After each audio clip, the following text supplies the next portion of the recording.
A reading from Matthew, chapter 1, beginning at verse 18. Now the birth of Jesus Christ took place in this way. When his mother Mary had been betrothed to Joseph, before they came together, she was found to be with child from the Holy Spirit. And her husband Joseph, being a just man and unwilling to put her to shame, resolved to divorce her quietly.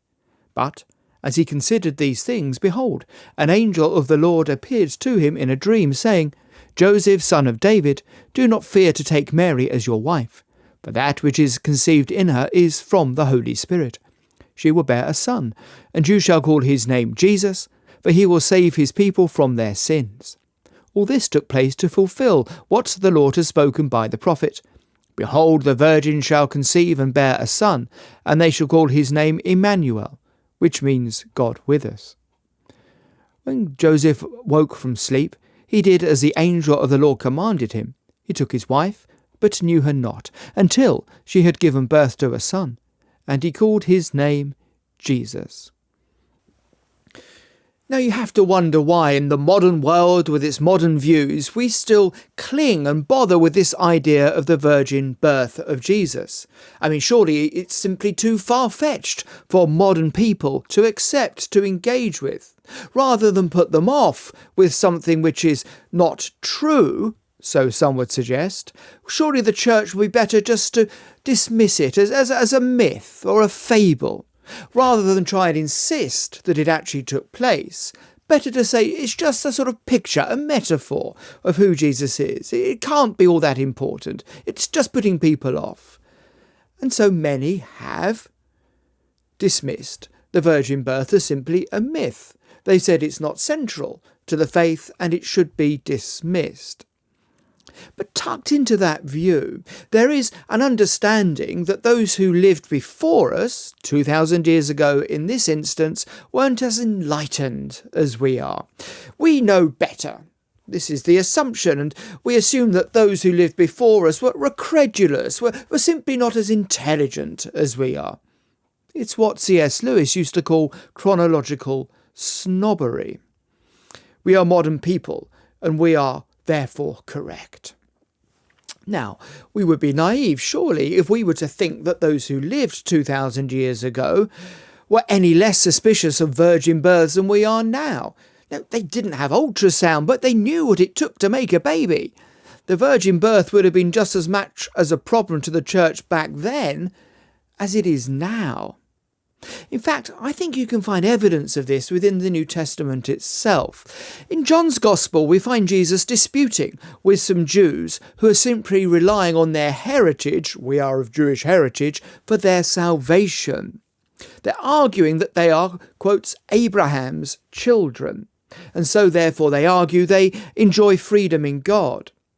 Jesus points out in an exchange, which is growing increasingly heated, that if they were truly Abraham's children, that they would act like Abraham. This is the exchange. Jesus said, if you are Abraham's children, you would be doing the works that Abraham did. But now you seek to kill me, a man who has told you the truth that I heard from God. This is not what Abraham did. And they snapped back. We were not born of sexual immorality. We have one Father, even God. Did you catch the smear? We were not born of sexual immorality. No virgin birth here, they're saying. Just a woman who should have known better. So why do we insist now on the virgin birth, and why did they insist then on the virgin birth? Why is it important that Joseph isn't involved in all of this? Can't we just get out the scissors and snip out these embarrassing verses in the New Testament? A virgin birth, we might say, simply impossible. But that's the point of this. Jesus' birth says something important, something vital about who he is. The fact that he was born of Mary, well, that demonstrates his human nature. But the fact that the Holy Spirit overshadowed Mary to cause the conception demonstrates his divine nature. That's what's in view here. That's why the laws of nature, created by God, are tweaked in this instance. The church isn't claiming that virgin births happen all over the place, but rather that it took place in a specific place, for a specific purpose, one such birth taking place. And this is what we're supposed to notice. It's there to catch our attention. And then when it does, well, other things start to fall into place. Suddenly, say, Isaiah 7:14 starts to come into view. Behold, the virgin shall conceive and bear a son, and shall call his name Immanuel. This name, Immanuel, becomes important. It means God with us. And then we begin to realise what is going on with this virgin birth. He's not a mere human Messiah. He is truly God with us. If we'd had simply a human Messiah, then the unfolding story would have been entirely different. In Jesus, we would have simply just had a great teacher and a worker of marvels, but somebody who's as flawed as we are. His death would have been heroic, but he would simply die a martyr. But then we would turn the page and get on with our lives. A good story, good man Jesus. So what? He would just be a wise sage.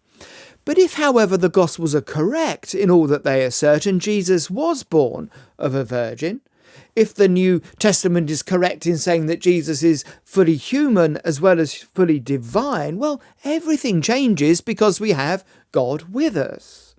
Jesus' words take on a fresh and unquestionable authority.